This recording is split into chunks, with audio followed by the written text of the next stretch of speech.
Assalamualaikum warahmatullahi wabarakatuh. Perkenalkan, nama saya Rayan Safitri dengan NPM 2303 10 10 10 180. Di sini saya akan menjelaskan tentang resume yang telah saya buat mengenai Undang-Undang Nomor 32 Tahun 2009 dan Pasal 4 Undang-Undang Nomor 32 Tahun 2009 yang memuat tentang perlindungan dan pengelolaan lingkungan hidup, meliputi beberapa hal. Yang pertama ada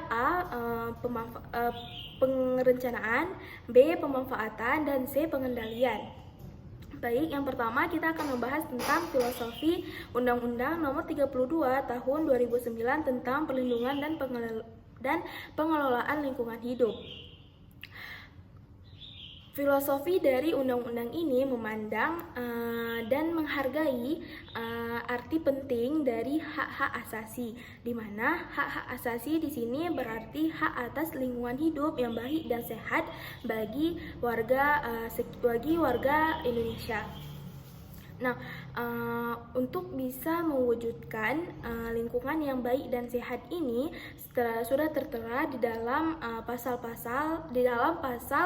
28H Undang-Undang Dasar 1945, di mana hak lingkungan ini dengan ditetapkannya hak lingkungan hidup yang sehat ini diharapkan bagi seluruh lapisan warga masyarakat Indonesia dapat menjaga kualitas lingkungan hidup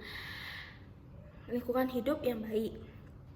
Nah, Undang-Undang Nomor 32 Tahun 2009 ini juga memasukkan landasan filosofis tentang pembangunan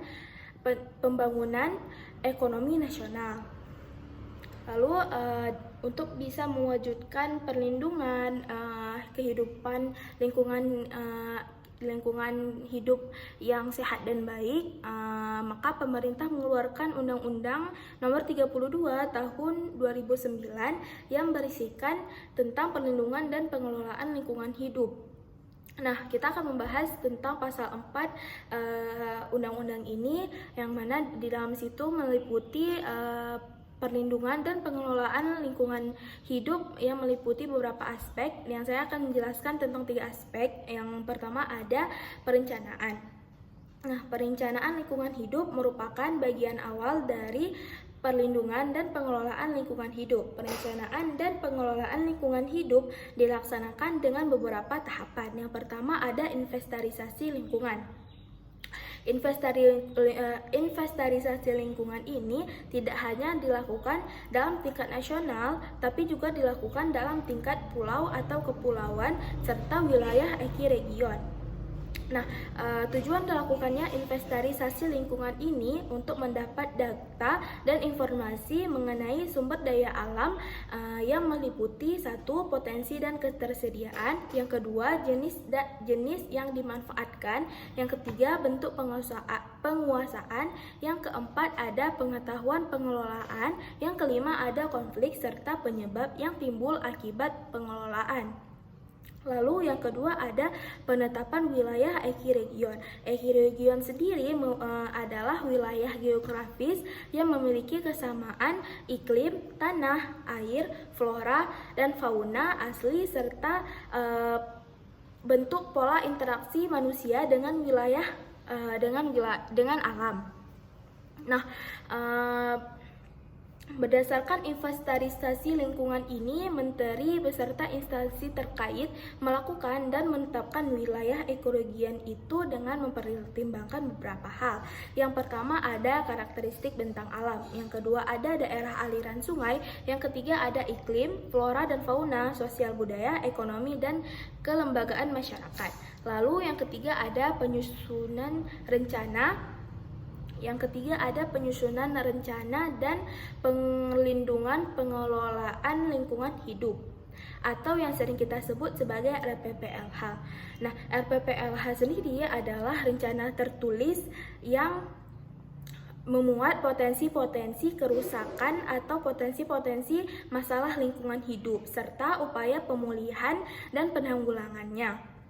Nah, RPPLH sendiri rencana perlindungan atau yang sering kita sebut sebagai RPPLH sendiri ini terdiri atas RPPLH nasional, RPPLH provinsi, RPPLH kabupaten atau kota. Lalu yang B ada pemanfaatan. Nah, pemanfaatan sendiri ini dilakukan setelah adanya RPPLH.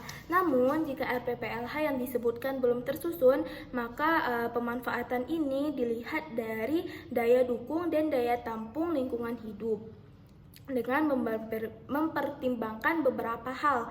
Yang pertama ada keberlanjutan proses dan fungsi lingkungan hidup. Yang kedua ada keberlanjutan produktivitas lingkungan hidup. Dan yang ketiga ada kesehatan, mutu hidup, dan kesejahteraan masyarakat. Lalu yang ketiga ada pengendalian, atau yang C ada pengendalian. Nah, pengendalian pencemaran dan kerusakan lingkungan hidup ini merupakan regulasi yang bertujuan untuk mengatur upaya pencegahan atau pengendalian dari kerusakan lingkungan hidup. Nah, pengendalian ini juga mencakup beberapa aspek. Yang pertama itu ada aspek pencegahan. Nah, aspek pencegahan ini berfokus pada langkah-langkah untuk mencegah terjadinya kerusakan lingkungan. Nah, lalu yang kedua itu ada aspek penanggulangan. Nah, aspek penanggulangan ini adalah langkah-langkah setelah terjadinya pencemaran, namun dengan ada penanggulangan ini diharapkan dapat membatasi dampaknya. Lalu yang ketiga itu ada pemulihan. Nah, pemulihan ini dilakukan setelah kita memilah-milah setelah kita mengurangi dampak tadi, kita bisa melakukan pembangunan ulang atau mempercantik kembali lingkungan hidup kita dengan paling sedikit terlihat lebih baik gitu. Nah, mungkin hanya ini yang dapat saya sampaikan. Saya mohon maaf atas kesalahan-kesalahan kata. Saya ucapkan terima kasih atas perhatiannya. Assalamualaikum warahmatullahi wabarakatuh.